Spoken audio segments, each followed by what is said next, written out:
If you ever imagined how the world and power works and shape humanity and its activities right from the very beginning of our world, then don't miss this series. This is for great minds, the philosophy of power, ancient thought, and modern reality. This documentary unfolds in chapters, each guided by the wisdom of the past and the evidence of the present. Episode 1, The Illusion of Permanent Power. Inspired by Heraclitus, change is the only constant. Why no empire lasts forever. Why dominance is always temporary. Why power transfers, but systems survive. Episode 2, The First Builders of Economic Power. From ancient Egypt to early financial systems, how agriculture, taxation, and centralized authority created the first global hierarchies. Episode 3, Rome and the Architecture of Expansion. Guided by Seneca's warnings about excess, currency debasement, debt-driven wars, overextension, the blueprint repeated throughout history. Episode 4, Trade Empires and the Birth of Banking. From the merchant republics to early credit systems, how financial innovation began shaping global control. Episode 5, Gold, Colonies, and Inflation. Spain's Silver Flood, the Dutch Financial Revolution, the birth of stock markets, when wealth creation became financial engineering. Episode 6, The Empire of Industry, the rise of the British industrial system. Factories replaced fields, machines replaced manual labor, pound became global authority. Episode 7, The American Century. Inspired by modern geopolitical theory, how the dollar became the world's reserve currency, how institutions outlived empires, how military and finance merged. Episode 8, The Soviet Experiment. Central planning versus market freedom. Why economic rigidity collapses under its own weight. Episode 9, The Rise of China. Manufacturing dominance, infrastructure diplomacy, currency ambitions, a modern rebalancing of power. Episode 10, The Hidden System. Gold to central banks to fiat currency to digital systems. If nations change, but the financial architecture remains, who truly holds power? Episode 11, The Future of Global Power. Is the American era fading? Can China replace the dollar? Will digital currency redefine sovereignty? Or are we entering an age where institutions outweigh nations? Subscribe and turn on notifications so you don't miss out when something important is explained. Episode 1, The Illusion of Permanent Power. There is something every empire believes, something every superpower whispers to itself. We are different. We are stronger. We will last. From the stone monuments of ancient Egypt to the vast military networks of the Roman Empire, from the colonial reach of the United Kingdom to the global dominance of the United States, each power believed history had finally reached its peak. But history does not have a peak. It has cycles. What is a world power? Before we go further, we must slow down. What is a world power? It is not just military strength. It is not just territory. It is not just wealth. A world power controls trade routes, currency influence, military reach, political alliances, and most importantly, narrative. A true world power shapes how the world thinks. But no power has ever held that position forever. Why?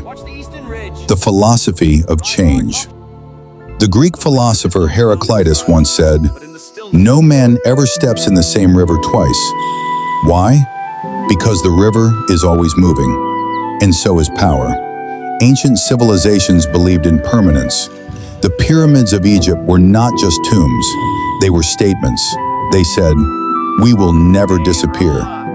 Yet Egypt's dominance faded. The Roman Empire built roads across continents.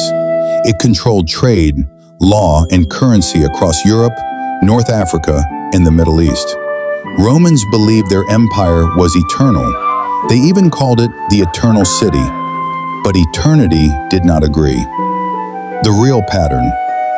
Here is the pattern that repeats. A nation develops economic strength. It expands trade. It builds military power to protect trade. Its currency gains trust. Wealth flows inward. Confidence turns into overconfidence. Debt increases. Internal divisions grow. External challengers rise. Power shifts. Not disappears. Shifts. The flag changes. The financial structure adapts. But the cycle continues. Power is economic first. Many people think empires rise through war, but war is expensive. Empires rise through economics. Egypt controlled grain. Rome controlled trade routes. Britain controlled industrial production. America controls global finance. Military dominance follows economic dominance, not the other way around. When a country's economy weakens, its military becomes expensive. Its currency weakens.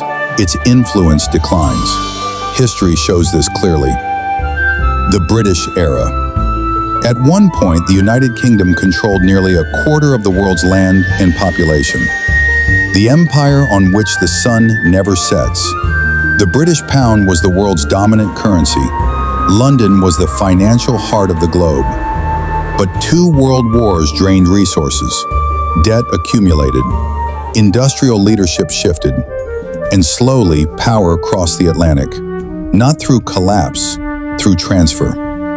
The American century. After World War II, the United States emerged economically unmatched. Factories intact. Gold reserves massive. Industrial production dominant. Through global agreements and institutions, the dollar became the world's reserve currency. And when your currency becomes global, your influence multiplies. America did not just export goods, it exported finance, culture, narratives, standards. But the same questions that faced Rome and Britain now face modern powers. Can dominance be sustained? Can debt expand forever? Can internal division weaken external strength? History does not predict, but it rhymes. The rising challengers. While America dominates finance, China dominates manufacturing scale. Infrastructure expands. Trade partnerships grow. Influence widens. But remember, this is not about replacing one empire with another. It is about understanding the cycle.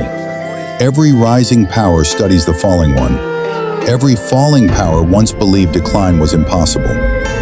The hidden layer. Now we reach the deeper question. If Egypt fell, if Rome fell, if Britain declined, why does the global financial system continue evolving? Gold standards changed.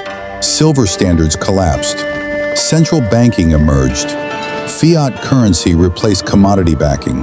The structure adapts. The visible ruler changes. The system remains. This is where history connects to your earlier work. Power is visible. Systems are structural. Most people study leaders. Few study architecture. Why this matters today? This is not about predicting collapse. This is about awareness. If history teaches anything, it teaches humility. No nation is immune to debt overload, economic stagnation, political polarization, overextension. But decline is rarely sudden. It is gradual. It hides beneath prosperity, and most citizens don't see it forming because they are told permanence is normal.